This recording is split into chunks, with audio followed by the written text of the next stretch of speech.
আৰু তেখেতৰ অনুমোদন লাভ কৰা বা আশীৰ্বাদ বা মাৰ্গদৰ্শন লাভ কৰাৰ পিছত আমি আপোনালোকক সদৰি কৰিম মুখ্যমন্ত্ৰী ডাঙৰীয়াৰ বাসভৱনত। গতিকে মই সাংবাদিক বন্ধুসকলক অনুৰোধ কৰিম যাতে আপোনালোকে মুখ্যমন্ত্ৰী ডাঙৰীয়াৰ বাসভৱনত সমবেত হয়। মুখ্যমন্ত্ৰী ডাঙৰীয়াৰ মাৰ্গদৰ্শন পোৱাৰ পিছত আমি আপোনালোকক সম্বোধন কৰিম। হাগ্ৰামা মহিলাৰী ডাঙৰীয়াই ৰাতিপুৱা মোৰ লগত ফোনত কথা পাতিছিল, ময়ো ফোনত কথা পাতিছোঁ। 21 চনৰ বিধানসভা নিৰ্বাচন পৰ্যন্ত ৰাজ্যিক পৰ্যায়ত BPF দলৰ লগত আমাৰ মিত্ৰতা আছে, সেইটোত কোনো অস্বীকাৰ কৰা কথা নাই। কিন্তু BTCৰ পাৰিষদীয় নিৰ্বাচনত ৰাইজৰ যিটো মতদান বা ৰাইজৰ যিটো মতামত সেইটো পৰিৱৰ্তনৰ কাৰণে মতামত। গতিকে আমি তিনিটা দলে লগ লাগি কিছু সিদ্ধান্ত লৈছোঁ আৰু সেই বিষয়ে আপোনালোকক মুখ্যমন্ত্ৰী ডাঙৰীয়াৰ মাৰ্গদৰ্শন পোৱাৰ পিছতে আমি আপোনালোকক অৱগত কৰিম। ঠিক আছে, আপোনাৰ এতিয়া যিহেতু মই ভাবিছোঁ পৰিৱৰ্তনৰ কাৰণে, আপুনি হয়তো ভাবিব পৰিৱৰ্তনৰ কাৰণে নহয়, গতিকে সেই ধৰণৰ বাক বিতণ্ডাত যোৱাটো কোনো যুক্তি নাই। আমি এইটোৱে জানো যে 17টা এটা দলে পাইছে, বাকীসকলে 21টা পাইছে। 21 আৰু 17 যেতিয়া ডেমক্ৰেচিত যোগ কৰা হয় তেতিয়া তাত পৰিৱৰ্তনে বুজায়। গতিকে আমি ভাবিছোঁ যে মেণ্ডেটটো পৰিৱৰ্তনৰ কাৰণে। আপুনি হয়তো নাভাবিব পাৰে, সেইটো আপোনাৰ মোৰ মত পাৰ্থক্য থাকিব, কিন্তু আমাৰ ধাৰণা যে মেণ্ডেটটো পৰিৱৰ্তনৰ কাৰণে আৰু সেই বিষয়ে মুখ্যমন্ত্ৰী ডাঙৰীয়াৰ মাৰ্গদৰ্শন পোৱাৰ পিছত আমি আপোনালোকক অৱগত কৰিম। চাওক, ৰাজনৈতিক কথা ৰঞ্জিত দাস ডাঙৰীয়াৰ প্ৰেছ কনফাৰেন্সত তেখেতে ক'ব। ফলাফল সকলোৰে সন্মুখত আছে। বিজেপি 1 আছিল, 1ৰ পৰা 9লৈকে গৈছে। বিজেপিৰ উত্থানৰ বাবে মই ভাবোঁ যে আমি বিজেপিৰ এজন সাধাৰণ কাৰ্যকৰ্তা হিচাপে অত্যন্ত গৌৰৱান্বিত। ৰাজ্যিক সভাপতি ডাঙৰীয়া আৰু মুখ্যমন্ত্ৰী ডাঙৰীয়াক অভিনন্দন জনাইছোঁ যে এটা বিজেপিয়ে BTCত 9খন আসন লাভ কৰা এটা আমাৰ সপোন যেন লগা আছে।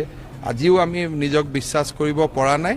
BTCবাসী ৰাইজক আমি অভিনন্দন জনাইছোঁ। ৰঞ্জিত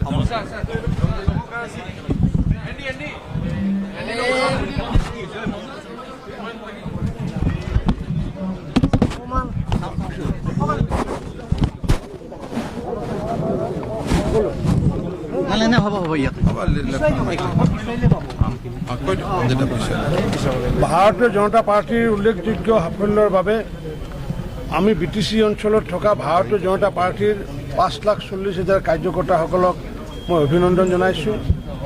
আৰু এই 5,40,000 কাৰ্যকৰ্তাসকলৰ ভিতৰত বিশেষকৈ আমাৰ 4গৰাকী জিলা সভাপতি, ওদালগুৰিৰ কাৰ্তিক বড়ো ডাঙৰীয়া, আমাৰ বাক্সাৰ ৰাম দাহাল ডাঙৰীয়া, চিৰাঙৰ বিপ্লৱ দেৱনাথ ডাঙৰীয়া আৰু কোকৰাঝাৰৰ বিভূতি বৰগোহাঁই ডাঙৰীয়াৰ নেতৃত্বত আমি পূৰ্বতে 2 লাখ সদস্য আছিলে আৰু তেওঁলোকৰ নেতৃত্বতে আমি 5,40,000 কাৰ্যকৰ্তা কৰাৰ পিছত তেওঁলোকৰ গতিশীলতাৰ বাবে আৰু লগতে BTCবাসী ৰাইজৰ আশীৰ্বাদৰ বাবে আৰু লগতে বিশেষভাৱে এই BTC নিৰ্বাচনত আমাৰ নেডাৰ কনভেনাৰ ডক্টৰ হিমন্ত বিশ্ব শৰ্মা ডাঙৰীয়াৰ লগতে মাননীয় ৰাষ্ট্ৰীয় সাধাৰণ সম্পাদক দিলীপ শইকীয়া ডাঙৰীয়া, আমাৰ মন্ত্ৰী ভৱেশ কলিতা ডাঙৰীয়া আৰু লগতে আমাৰ বিশেষভাৱে আমাক মাৰ্গদৰ্শন দি সহায় কৰা আমাৰ মাননীয় মুখ্যমন্ত্ৰী সৰ্বানন্দ সোণোৱাল ডাঙৰীয়াৰ লগতে মই সমূহ আমাৰ বিধায়কসকলক, সাংসদসকলক, সমূহ কাৰ্যকৰ্তাসকলক মই অভিনন্দন জনাইছোঁ, ধন্যবাদ জনাইছোঁ।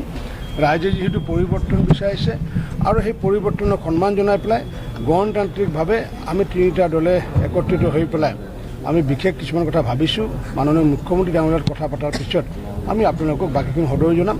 এই মুহূৰ্তত মই ভাৰতীয় জনতা পাৰ্টিৰ 5,40,000 কাৰ্যকৰ্তা আৰু BTCবাসী ৰাইজক মই অভিনন্দন জনাইছোঁ, ধন্যবাদ জনাইছোঁ। আপোনালোকে ছেমিফাইনেল বুলি কৈছিলে, এইখন ছেমিফাইনেল আছিলে, গতিকে পলিটিকেল কথাখিনি হৈ থাকিব। বৰ্তমান আপোনালোক মাননীয় মুখ্যমন্ত্ৰী ডাঙৰীয়াৰ বাসভৱনত আহক। এই BTCৰ পৰ্বটো আমি শেষ কৰি লওঁ আৰু আমাৰ ৰাজ্যিক সভাপতি ডাঙৰীয়াই সম্পূৰ্ণভাৱে সাংবাদিক মেল এখন সম্বোধন কৰিব। তাতে আমাৰ মনৰ কথাখিনি তেখেতে অৱগত কৰিব।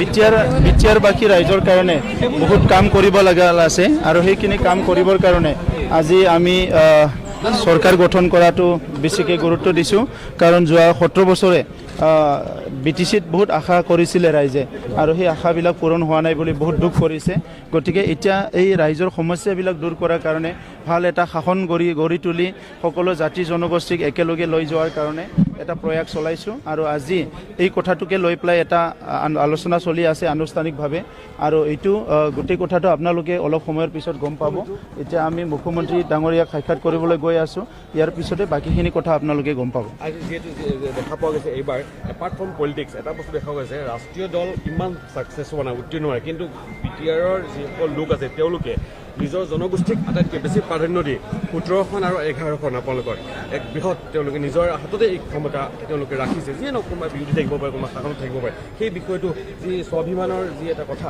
সেই বিষয়টো আপুনি কি দৃষ্টিৰে চায় স্বাভিমানটো সদায় থাকিব কোনো স্বাভিমানটো কোনো জলাঞ্জলি নিদিব স্বাভিমানৰ ক্ষেত্ৰত কোনো কম্প্ৰমাইজ নকৰিব ৰাজনীতি কৰক বা জাতীয় সংগঠন কৰক নিজৰ স্বাভিমানটো সদায় বাচাই ৰাখিব লাগিব আৰু এই স্বাভিমানটো প্ৰটেকশ্যন কৰাৰ কাৰণে আমি সংগ্ৰাম কৰিছোঁ আৰু এতিয়া ৰাজনীতিত আহিছোঁ আৰু এইটো সদায় কৰি যাম আপুনি যদি CM হোৱাৰ পিছত আপোনাৰ প্ৰথম কি হ'ব কি আপুনি কাম কৰিব আটাইতকৈ মূল আপোনাৰ যিটো ইছ্যু সেইটো কি আছিল আটাইতকৈ যিটো কাম আপুনি কৰিব আগবাঢ়িছে ইতিমধ্যে প্ৰায় নিশ্চিত BTR অঞ্চলত আপোনাৰ প্ৰথম কাম বুলি একো নাই ইমানখিনি কাম আছে কোনটো প্ৰথম কোনটো দ্বিতীয় বুলি কথা নাই BTR বাকী ৰাইজৰ শান্তি প্ৰতিষ্ঠা কৰা সকলোৰে নিৰাপত্তা প্ৰদান কৰা আৰু সকলো জাতি জনগোষ্ঠীক সমমৰ্যাদা সম উন্নয়ন প্ৰদান কৰাটোৱে আমাৰ কাম হ'ব আৰু ভাল এটা শাসন গঢ়ি তুলিব লাগিব যিটো শাসন ইমান কৰাপ্ট হৈ গৈছে এইটো কৰাপশ্যন ফ্ৰী এটা শাসন গঢ়িব লাগিব যিমান আশা কৰিছে তাতকৈ অলপ কম পাইছে নেকি আপুনি হয় কিহৰ কাৰণে কম পাব বুলি ভাবে এইটো ৰাইজে জানিব মই ৰাইজক ধন্যবাদ জনাইছোঁ যিখিনি দিছে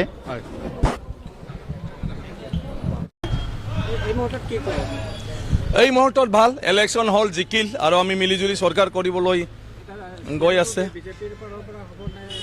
আমি এতিয়া মানে কথা পাতিবলৈ যাওঁ নহয় সেইবিলাক নহয় ইলেক্টেডে হয় এনে বাহিৰা মানুহ কিয় লাগে হা তেনেকুৱা একো নাই হা আমাৰ এতিয়া চব অলপ পিছত গোটেইবিলাক CM ছাৰৰ লগত কথা পাতি ফালে ইয়াত হ'ব আলোচনা ফাইনেল গতিকে বেছি সময় ৰ'ব নালাগে চব গম পাই যাব এয়া আছিলে সদ্য প্ৰাক্তন ৰাজ্যসভাৰ সাংসদ বিশ্বজিৎ